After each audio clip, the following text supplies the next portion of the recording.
Halo, akhirnya kita masuk ke materi berikutnya yaitu penentuan perubahan entalpi. Masih ingat nggak lambang perubahan entalpi? Yap, bener banget. Lambang perubahan entalpi itu adalah delta H. Nah, bagaimana sih cara menentukannya? Jadi, hal pertama yang bisa kita lakukan menggunakan alat. Nah, nama alatnya itu adalah kalorimeter. Yang mana sih kalorimeter itu? Jadi kalorimeter ini bisa dilihat di sini ya. Jadi dia terdiri dari beberapa komponen, ada 3. Yang pertama itu ada namanya gelasnya. Gelasnya ini terbuat dari styrofoam atau plastik ya tempatnya itu.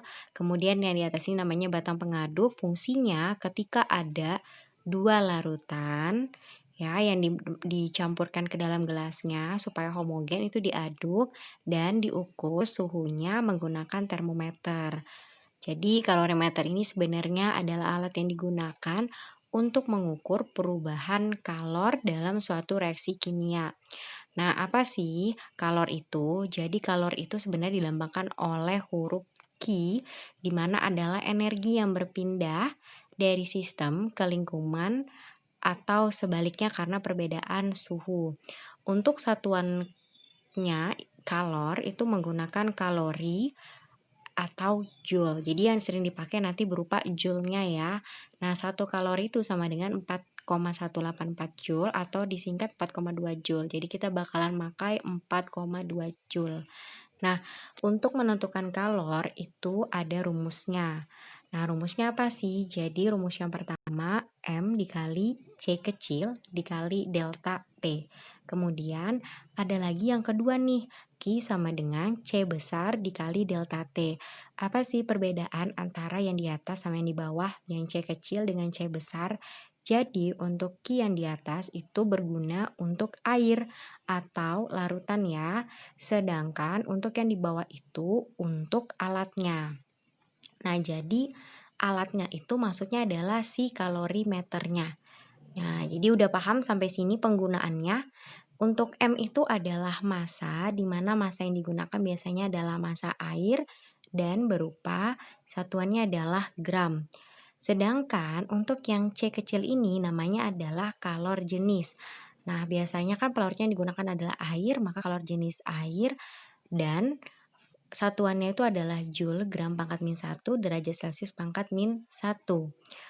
Lalu ada juga nih simbol selanjutnya adalah C besar. C besar ini namanya adalah kapasitas kalor di mana satuannya itu hampir mirip dengan kalor jenis tapi tidak menggunakan gramnya. Jadi dia cukup joule derajat Celcius pangkat min 1. Sedangkan kalau delta T pasti kalian udah nggak asing. Delta T itu adalah perubahan suhunya, artinya tuh selisihnya ya. Dan lambangnya itu satuannya adalah derajat Celcius. Nah, itu untuk Q air atau larutan dan ada Q untuk alat. Nah, kemudian bagaimana dengan perubahan entalpinya? Jadi deltanya itu dicari dengan cara min Q per N. Oke, min Q per N. N-nya ini adalah mol, di mana molnya itu yang kita tahu bahwa mol itu ada yang diketahui masanya, yaitu N sama dengan gram per mR. Ada juga mol yang diketahui misalnya volume STP. N sama dengan V per 22,4. Nah, biasanya yang dipakai itu adalah mol yang ada gram per mR-nya.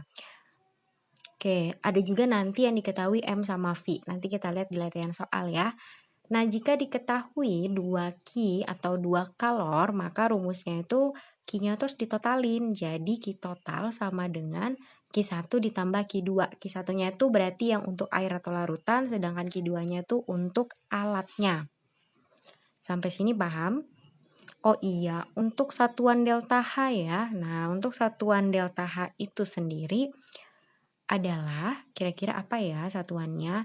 Nah, jadi satuannya itu ada 2 joule per milimol atau bisa juga kilojoule per mol. Jadi nanti kita lihat latihan soalnya gimana satuannya ya. Yang sering dipakai memang yang di bawah karena lebih sedikit angkanya. Tidak ada beratus-ratus ribu atau nolnya banyak. Nah, kemudian kita lanjut ke latihan soalnya. Di sini ada latihan soal. Kalau ada soal kayak gini tuh nggak usah ribet, nggak usah pusing. Kita gambar aja ilustrasinya.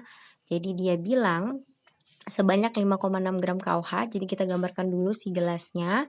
Terus dia bilang 5,6 gram itu dilarutkan di dalam 100 ml air. Berarti kita masukkan 5,6 gram KOH. Jadi punyanya KOH kita masukkan ke dalam gelasnya. Gelasnya itu berisi air yang jumlahnya itu adalah 100 ml air. Lalu ada suhu pertama itu 25 derajat Celcius, suhu kedua itu adalah 35 derajat Celcius. Kita bisa mencari delta T-nya ya. Nah, terus ada massa jenis atau rho air sama dengan 1 gram per mili. Kemudian C-nya, kalor jenis airnya 4,2 Joule gram pangkat min 1 derajat Celcius pangkat min 1.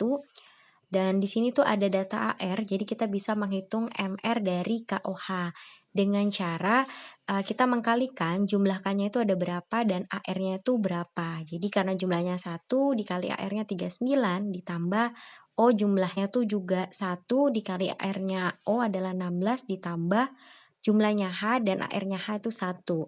Jadi seperti itu cara menghitung MR-nya. Jadi kita jumlahkan, ternyata jumlah semuanya itu adalah 56. Jadi kita udah dapat MR dan dia tanya delta H pelarutan pada proses ini. Nah, gimana sih cara menyelesaikannya? Jadi kita kecilin dulu supaya agak lebar layarnya. Oke, kita mulai. Nah, untuk memulainya, jadi kita cari dulu nilai Q-nya. Jadi Q-nya itu Q sama dengan M kali C kali delta T, di mana M-nya itu berupa massa. Jadi kalau berupa massa itu kan satuannya harus berupa apa? Ya, berupa gram. Sehingga supaya dia berupa gram antara mililiter dengan 1 gram per mili itu harus dikali supaya milinya itu tercoret. Jadi 1 gram per mili kita coret sehingga jawabannya adalah 100 gram. Atau cara cepatnya 100 mili itu udah sama dengan 100 gram gitu aja selama massa jenisnya 1. Kita masukkan bersama satuannya supaya nanti kita tahu hasil satuan terakhirnya itu apa. Dikali C-nya yang ada di soal tinggal dimasukkan. Nah, untuk delta T-nya ini harus dikurangin dulu ya. Yang besar dikurangin yang kecil. Jadi 10 derajat Celcius. Nah, di sini kan udah ada satuan-satuannya. Satuan-satuannya ini bisa kita coret. Coret, kemudian kita hitung. 100 dikali 4,2 dikali 10. Jadi komanya udah hilang sehingga jadi 420 kali 10 yaitu jadi 4200 Joule. Jadi yang tersisa satuannya itu berupa Joule. Nah, kalau udah selesai Ki, kita cari molnya. Molnya ini kita cek ada gram, berarti harus menggunakan rumus mol gram per mr. Di mana gramnya ini adalah 5,6, mr-nya udah tadi kita hitung, 56. Ya, jangan lupa satuan mr itu adalah gram per mol. Jadi kita bisa ngelihat, oh kenapa sih bisa N itu satuannya adalah mol. Coret, berarti ini 0,1 mol. Kemudian kita udah dapat N-nya ya. Lalu kita cari delta H-nya min Q per N, berarti min 4200 Joule. Kayaknya ini saya typo. Oke, udah benar. Kemudian ada 0,1. Jangan lupa satuannya loh ya. Oke, kalau udah baru kita hitung. Jadi jawabannya adalah min 42.000 Joule per mol. Nah, angka ini sangat besar ya, jadi nggak enak dilihat. Jadi kita jadikan kilojoule, jadi dari joule ke kilojoule itu dibagi 1000. Sehingga tinggal min 42 kilojoule per mol. Donek deh, gampang kan? Nggak sesusah yang kita pikir kok semuanya. Yang penting kita coba dulu ya. Nah, selanjutnya kita ke soal selanjutnya, yaitu di mana senyawanya ini udah ada 2. Kalau tadi kan 1 ya, sekarang 2. Nah, gimana cara ngerjakannya? Nggak usah pusing, kita gambar dulu yang penting gelasnya. Kemudian kita ilustrasikan di sini ditambahkan KOH di mana konsentrasinya adalah 1 M atau 1 molaritas, di mana volumenya adalah 50 ml, dicampurkan dengan HBr juga yang konsentrasinya sama dan volumenya pun sama. Nah, ketika dicampurkan nantinya ya, pasti akan tergabung. Kalau tergabung berarti volumenya ditotalin ya. Jadi di sini kita tulis volume totalnya 50 ditambah 50. Karena dari KOH-nya 50, HBr-nya 50, which means berarti artinya tuh 100 mili dong jumlahnya. T1-nya 26 derajat Celcius, T2-nya 36 derajat Celcius. Kita bisa cari delta T-nya 10 derajat Celcius. Di mana C-nya kita masukkan kalau jenis air ada di soal. Tinggal kita tulis. Kemudian apalagi? Oh iya, dia tanya perubahan entalpi, berarti adalah delta H. Nah, gimana caranya? Kita mulai dari Q sama dengan M kali C kali delta T, di mana masanya ini, kalau misalnya dia volume totalnya 100, maka massa totalnya juga angkanya adalah 100 gram.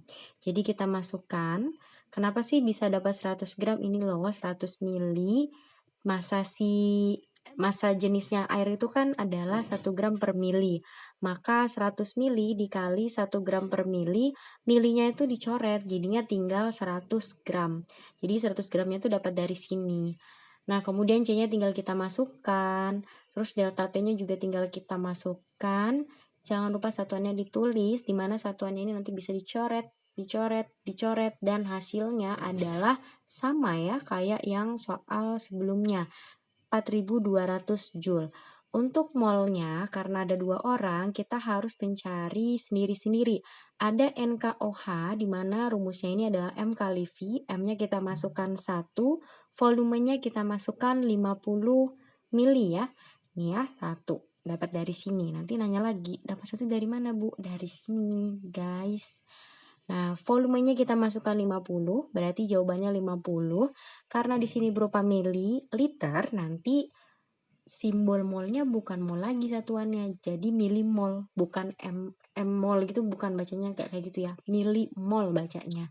Kemudian kita cari juga NHBr, sebenarnya ini sama aja ya, tuh sama aja kan. Nah, 50 milimol.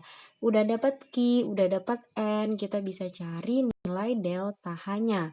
Delta H-nya itu sama dengan min Q per N, di mana Q-nya itu tinggal dimasukkan, min 4.200 Joule, per molnya itu masukkan 50 milimol. Karena angkanya itu sama saja, ya sama aja ya, nggak ngaruh mau pilih siapapun. Jadi tinggal kita masukkan, coret-coret. Misalnya dari kalian itu kayak bingung, ih males banget pakai kalkulator, ya udah nggak usah diambil pusing, di bawahnya dijadikan aja angka 10, 1000, 100.000 dan sebagainya. Paling dekat kan angka 10, 5 kali 2 10. Kalau bawah kali 2, atasnya juga kali 2.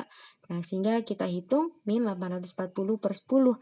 Coret-coret jadi min 84 Joule per milimol. Nah, biasanya dia minta berupa kilojoule ya. Karena kalau joule sama milimol itu kan belum terlalu satuan internasional. Jadi kita jadikan dulu kilojoule ya. Nah, jadikan kilojoule berarti harus dibagi 1000. Kemudian dari milimol ke mol juga harus dibagi 1000. Jadi 1000 nih ya, dari mol ke mol jadi dibagi 1000 juga. Jadi 1000 per 1 per 1000 lagi. Nah, sehingga 1000-nya itu bisa naik, nanti bisa dicoret. Coba kita cek sini ya. Jadi min 84 per 1000 dikali 1000 per 1. Nah, itu bisa dicoret tuh. Ya, hasilnya juga sama. Min 84 kilojoule per mol. Kesimpulannya apa?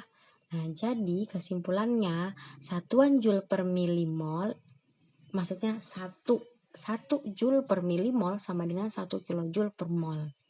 Begitu. Gampang kan? Tuh. Jadi nanti nggak usah lagi dicoret-coret kayak gini. Kalian udah tahu sama ternyata. Oke, sampai sini paham? Sekarang kita lanjut ke soal selanjutnya. Masih 2 larutan. Seperti biasa, kita gambarkan dulu gelasnya. Jadi sebenarnya cara menuliskan diketahui itu terserah kalian. Mau ditulis kayak per poin, boleh juga dia per gelas. Ya, seperti ini ya. Kalau kayak gini tuh lebih enak dilihatnya. Kita tuliskan sesuai yang ada di soal, kemudian dicampurkan, jadi volumenya itu bertambah, volume totalnya itu berarti ada 30 mili. Nah, 30 mili ini nanti nggak usah pakai dikali 1 gram per mili, jadi langsung aja 30 gram. Itu kan kalian udah tahu ya dari atas tadi. Oke, kalau misalnya udah, baru kita lihat T1-nya itu 25 derajat Celcius, T2-nya itu 30 derajat Celcius, maka kalian bisa cari delta T-nya 5 derajat Celcius, C-nya itu 4,2 Joule gram pangkat min 1 derajat Celcius pangkat min 1. Kemudian dia nanya, jika dianggap bahwa kalorimeter tidak menyerap kalor, berapa perubahan entalpi reaksi? Nah, berarti dia nanya adalah delta H-nya lagi. Nah, seperti biasa kita cari Q-nya sama dengan M kali C kali delta T. M-nya itu dari 30 gram dikalikan dengan C-nya udah ada di soal, tinggal kopas. Delta T-nya juga tadi udah kita cari, lalu jangan lupa satuannya itu ditulis ya. Kemudian satuannya bisa dicoret. Aduh saya lupa nulis 5 derajat Celcius nih, sudah saya tuliskan. Kalau udah terus kita kalikan ya, 30 kali 5 berapa? 150. Kemudian 150 dikali 4,2 Joule. Jadi kita hitung dulu berapa nih 150 kali 4,2. Udah ada yang ketemu jawabannya? Komen ya kalau misalnya udah ketemu jawabannya. Ntar saya hitung dulu ya 150 kali 4,2. Oke, jadi hasilnya itu adalah 630 Joule ya. Nah, kalau Q-nya udah dapet, kita cari N-nya masing-masing. Ada NKOH, terus ada NHBr. Kita cari masing-masing. Rumusnya sama kayak tadi, M kali V, 1 kali 20 milimol. Berarti NHBr-nya kita cari juga M kali V, M-nya 1 dikali 10 berarti 10 milimol. Kemudian molnya ini beda ya ternyata, kalau tadi kan sama, kita pilih mol yang lebih kecil. Jadi kalau ada 2 mol, kita pilih mol yang lebih kecil atau lebih cepat habis. Itu sebagai mol reaksi pembatasnya. Rumusnya delta H min Q per N, tinggal kita masukkan. N-nya kita pilih 10, kita coret, jadi tinggal min 63 Joule per milimol atau sama dengan min 63 kilojoule per mol. Gampang kan? Kalau misalnya molnya beda. Jadi kita udah belajar tadi molnya sama, sekarang molnya beda. Dan pokoknya kalau molnya beda pilih mol yang lebih kecil. Sampai sini ada pertanyaan? Kalau ada pertanyaan silahkan komen aja ya. Nah sekarang kita ke soal yang paling terakhir yaitu 2 senyawa juga. Jadi nggak usah diambil pusing. Di sini dalam kalorimeternya itu ditambahkan HF di mana konsentrasinya 0,4 M dan volumenya 100 mili. Kemudian KOH ada 0,2 M. Aduh, itu coret nih. Kita hapus dulu ya. Nah, sorry itu coret. 0,2 M, kemudian volumenya 100 mili. Nah, kita campurkan berarti volume totalnya ada berapa guys? Yap, ada 200 mili atau artinya itu sama dengan berapa gram? Ya, 200 gram. Kalau udah selesai, baru kita tentukan T1-nya ada di soal, dibaca. Ya, hati-hati membacanya itu 25 sama 35. Delta T-nya berarti tinggal kita kurangin. Hasilnya adalah 10 derajat Celcius. Di mana C-nya itu seperti biasa 4,2 Joule gram pangkat min 1 derajat Celcius pangkat min 1. Tapi di sini ada namanya kapasitas kalor. Kapasitas kalor itu adalah C besar. Berapa nih angkanya? 10.000 Joule derajat Celcius pangkat min 1. Nah, bagaimana A yang ditanya adalah Q, yang B adalah delta H. Caranya sama juga kayak tadi, kita mulai dari Q-nya dulu ya. Q sama dengan M kali C kali delta T. M-nya udah dapet tadi, C-nya juga udah dapet, tinggal kita masukkan. Delta T-nya juga udah dapet, tinggal kita coret, terus coret lagi, kita kalikan. Nah, jadi sebenarnya angka-angkanya ini mudah banget ya angka-angkanya. Jadi tinggal kita coret-coret. Jadi ada 2000 dikali 4,2 Joule. Berarti nolnya kan hilang 1 ya. Jadi nolnya tinggal 2 doang. Terus 42 kali 2 kan 84. Jadi 8400 Joule. Nah, kemudian di sini tuh ada kapasitas kalor. Berarti kita pakai Q satunya lagi ya. Kalau tadi kan Q-nya cuma ada 1. Sekarang Q-nya ada yang kedua nih. Q sama dengan C besar kali delta T. C besar itu kapasitas kalornya tinggal dimasukkan. Kemudian delta T-nya juga sama, nggak berubah. Ya, kita coret. Jadinya nolnya ada 5 ya, berarti ada 100.000. Nah, kalau Q-nya ada 2, seperti ini, Q-nya terus ditotalin. Jadi ada Q1 sama Q2. Jadi 8.400 Joule itu harus ditambah dengan 100.000 Joule. Ya. Boleh tulisannya ke kanan atau ke bawah terserah aja. Jadi ada 184.400 ya ini ya. 184.400 Joule gitu. Jadi udah dapat Q-nya, sekarang kita beralih ke delta H-nya. Nah, sebelum mencari delta H kita cari dulu dong molnya. Molnya jangan lupa M kali V. Jadi NKOH-nya ini 20 milimol, HF-nya ini tinggal kita kalikan. Ya, jadi ditulis lengkap.